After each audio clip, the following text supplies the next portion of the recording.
You are listening to Under the Gun, Book 9 of the Nadia Wolf Series, written by Nicolette Pierce. Copyright 2023. Audio copyright 2025 by Pierced Heart Publishing. Digitally narrated with full cast of voices.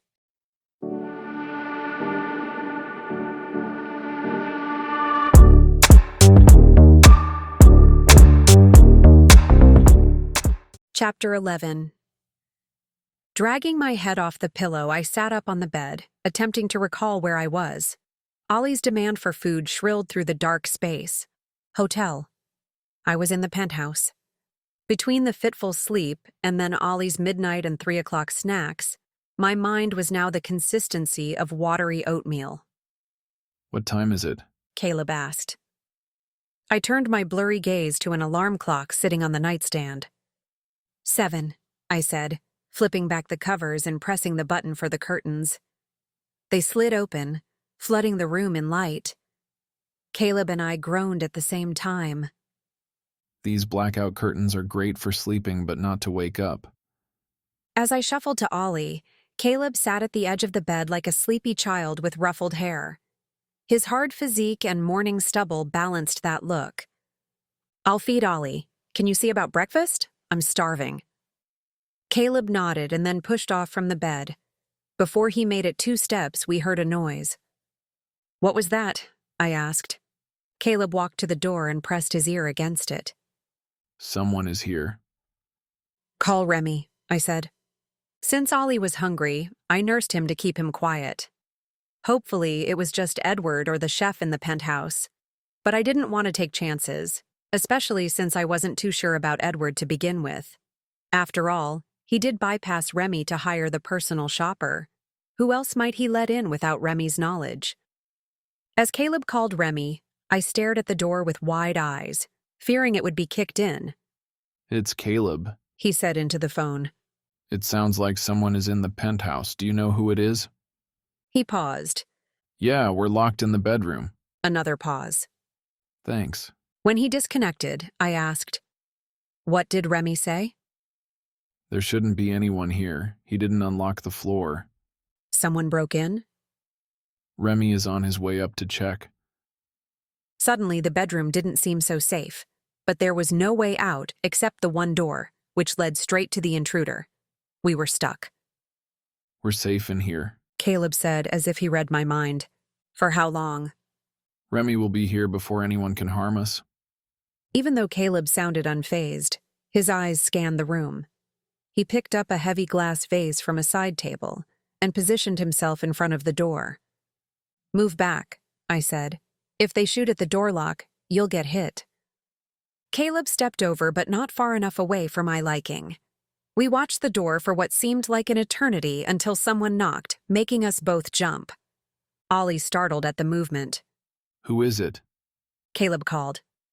Remy, it's safe to come out. I shifted my shirt to cover any bits while Caleb opened the door. Was there someone here? Yes, that was my fault. Night shift ended and I didn't give the day shift the same assignment for full lockdown. Edward came to set up for breakfast. Caleb's stiff shoulders relaxed. Oh, okay. Thank you for letting me know. I didn't think about the day shift. My fault, Remy said again. Caleb shook his head. No, thank you for keeping us safe. Have you heard anything since we last spoke? Nothing yet, but David is coming over and Grayson is supposed to call. We'll regroup in about 30 minutes. I'll shower and be ready. When Caleb closed the door, I watched as he retreated to the bathroom. His shoulders were rigid again. Glancing down at Ollie, I tickled his cheek. I think Daddy will need a vacation after this. What do you think? Should we head out of Bad Luck Vegas? He didn't respond, but he was motivated by food, which I had, so I took it as a yes. I smiled at him, but the smile faded. Having to keep myself safe was one thing. Having to keep my baby safe was a whole different level of stress. Once Caleb finished in the bathroom, he took over Ollie's care. I was free to wilt under the multiple shower heads in the master bathroom. The waterfall soothed my clenched muscles. Once I was fully pruned, I stepped out of the shower and dug through my suitcase, looking for the least dirty clothes. I thought about calling Tiffany to find out her progress with shopping, but I knew whatever she brought would be nothing I'd want to wear anyway. I pulled out a pair of jeans that were okay, but the shirts were wrinkly, and one had a stain. Looking in the closet where Caleb had hung his clothes, I found he had plenty of shirts. Taking one, I slipped it on. The soft cotton material hung too loose on me, but not loose enough for me to change.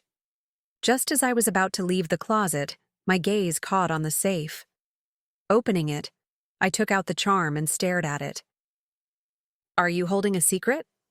Flipping it around provided no clues, so I returned it to the safe and locked it. I then headed out to find Caleb. Voices drifted from the dining room, and I quickly found Caleb, Remy, David, Maya, and Mark. Ollie was asleep in Caleb's arms.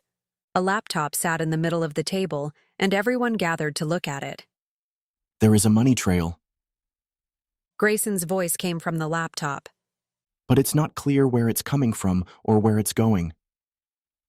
I stepped over to find Grayson's face on the screen. He wore glasses that made him look like a sexy professor. Reflections from his screen bounced off the glasses, and I suspected he wasn't looking at our faces, but at a spreadsheet. Did you get anything? David asked. Yes and no. The house that burned down is owned by someone named H.W. Manticore. However, that name leads to a dead end. Why did Manticore sound familiar? It's possible it's a fictitious name. Did you find anything else? Remy asked. Property taxes are paid by Centaur Incorporated. I looked them up and found an address, but nothing more. What's the address? I'll send it to you, but I've already looked it up. It's an abandoned property. No real estate listing either. An abandoned property with no one to sell it is a perfect place to hide things. Remy said. Ava and I will check it out. I'll go too. Remy shook his head. Stay here. You're my eyes and ears. Remy, before you go, Grayson said. there is a fence line at the property. It looks in disrepair. You should easily get in. But on the satellite image, there is a building that looks like it was camouflaged. Be careful if you go near it. Can you show me? Grayson flipped the computer camera to show his screen. The mouse arrow moved to the top left side of the screen. Do you see this spot? Yeah. Looks like either a hobbit is living there, or someone is trying to hide a building. A building that could have a bunch of drug dealers inside. Grayson warned. Don't go there without an exit plan. Don't worry about me. Ava and I have gotten out of worse. Send me the location. I'll go there now and see what I can find. Remy stood and headed to the door. He paused before leaving. The chef is scheduled to come in about 5 minutes. He is under instructions to knock. Wait, I called. Did you find out Pike's name? Still waiting to hear from the tournament director. I'll stop by his office on my way out. When Remy left, David looked at the screen. Grayson, is there any other information you can give us that will help? Grayson shook his head. I'll keep looking on my end. But what's going on with you? Did you find out anything about Jack or Blondie? Jack is squeaky clean and David said. no arrests. No social media sites. Blondie has a few dings on her record. Nothing major. Her social media site is filled with pictures of her at parties. Too many parties. Maya said. No one can be that active without a reason. Do you think she's selling? David nodded. It would solve how she's involved. What else? I left a message for Jack's neighbor, I said. She hasn't called back, but I'm not even sure if I have the right number. Do you have her address? Grayson asked. When I nodded, he said, Send it to me. I'll go over. I need to stop at the hardware store anyway. Do rich people go to the hardware store? Mark asked. Yes, and if I don't go soon, the manager will be breathing down my neck. Considering Jenna was the manager, I doubted he'd mind her breathing down his neck. Be safe. Her name is Paula, and she was happy to speak with the media. Good to know. I'll check back soon. Once Grayson disconnected, Maya asked, What do we do now? We wait. David said. I hated waiting. Not that I wanted to leave the safety of my tower, but I knew if I sat here I'd go crazy. To walk off some of my nerves, I headed to the kitchen to get a glass of water. Opening the cupboard, I grabbed a glass and used the water system on the refrigerator to fill it. Can I get you anything, madam? I jumped, sloshing water on the floor. I didn't mean to startle you. Edward said as he rounded the island counter and took a towel to wipe the floor. I can do that, I said. It is my job. He said, easily wiping up the liquid before I could stop him. When he straightened, he asked, Should I check on the chef for you? If he's not here in a few minutes, then check. Edward gave a nod and then excused himself. My phone buzzed. I pulled it out as I headed to the living room. A group text from Remy popped up. Pike's name is Mike Wilk. As in someone who might be related to Paula Wilk? What were the chances of that?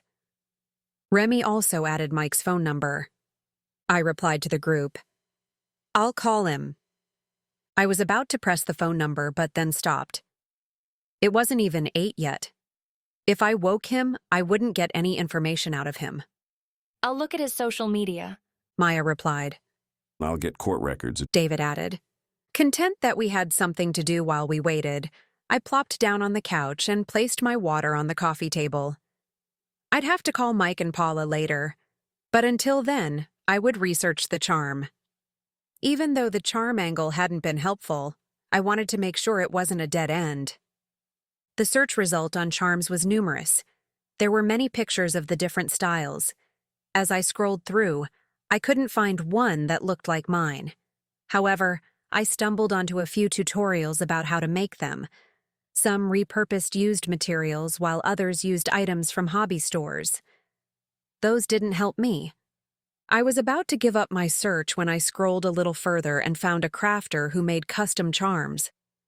Even though I thought it was a long shot, I retrieved the charm from the safe and snapped a picture. I then messaged it to the crafter, asking if they had made it. Locking the charm in the safe, I returned to the living room to find the chef had arrived with a metal cart topped with ingredients. Edward closed the door behind him, and both men went to the kitchen. My stomach growled, impatient for breakfast. Sitting on the couch, I propped up my feet and leaned my head back. I wasn't sure if I was more hungry or tired, but both made me wish there was a method to eat and sleep at the same time. With blonde ringlets bouncing, Maya entered the living room in a bundle of energy. I eyed her with disdain. What's that look for? Because I hate you. She swatted my arm as she sat next to me. Try again. How is it that your hair, makeup, and outfit are perfect, and you don't look tired? You have an 8-month-old. You should look rougher than me. It will get better. Juliana is finally sleeping through the night. Sleeping through the night? What is that like? Heaven. Ollie will get there before you know it. Naps help. Naps sounded like a wish from a genie. In fact, you should take a nap now. Breakfast will be done soon, and I'm waiting for Paula to get back to me, and I need to call Pike. I didn't want to call at this hour, so I'll wait a little while. Give me your phone, and I'll let you know if anyone calls. No, I'll be fine. Give me your phone or prepare yourself. I eyed her. Prepare myself for what? My super attack. Not even David can stop me. Super attack, I laughed. There is no way you can stop David. He lets you win because he doesn't want to sleep on the couch. Perhaps, but my methods are effective. Either way, I'm not taking a nap. Give me the phone. When I shook my head, she shifted on the couch, facing me. I only had a second of warning before she attacked. What are you doing? I asked as I fended her off from my pockets. Getting your phone. Stop it, I said, unable to halt my laughter when she pushed me over and went pro wrestler on me. Give me your phone and I will. Petite Mia piled on me. Her hands flew at me faster than hummingbird wings. She hit every ticklish spot until I couldn't take it anymore. Uncle! I yelped as we both fell to the floor. What is going on here? Mark asked. Maya grinned as she held up my phone. Victory! Both David and Caleb stepped on either side of Mark and looked down at us sprawled on the couch. Caleb grinned as he watched me struggle to free myself from Maya. "Get your wife off me," I said to David. Don't be such a poop. I have your phone, and you won't get it back until you take a 20-minute nap. I glared at David, but the traitor shook his head and turned, heading to the dining room. Maya stood and shooed me to the bedroom. 20 minutes. You'll feel better, and I swear I'll let you know if you get a call or breakfast is ready. Since no one came to my rescue, I did as she said and retreated to the bedroom. However, I didn't go to bed. Instead, I sat in front of the TV and turned it on with the volume set at low. Perhaps there was more information on the news. Waiting for a commercial to end, I attempted to check messages on my phone. No phone. With a sigh, I grudgingly watched the dog food commercial until it ended, and a perky anchor grinned at the camera. Her blindingly white teeth dazzled as she spoke, but the news was nothing of interest. At least nothing that pertained to Jack, Blondie, or the drug house. Just as I was about to flip to a different station, the woman paused in mid-sentence and placed the tips of her fingers to her ear. "We have breaking news," She said. "4 are dead after a fatal attack. We'll head over to John Cluster with more on this developing story." The camera cut to a man standing outside of a fenced property. The background flashed with emergency vehicle lights. "As you can see, this story is in progress. The reporter said. At this time, we know an armed suspect forced their way in. 4 are dead, but no word yet who the victims are or what provoked this attack. Early speculation suggests this could be tied to yesterday's fire, which left one dead at the scene and another body discovered only a short while ago. We will keep you up to date as the story unfolds. This is John Cluster. Back to you, Renee." Before the camera cut to the anchor, the reporter moved slightly to the side, giving me a split-second glimpse of the building. It was enough for me to see the roof wasn't an average industrial building roof, but instead grass-topped, a hobbit dwelling. Nearly tripping over myself, I scrambled out the door,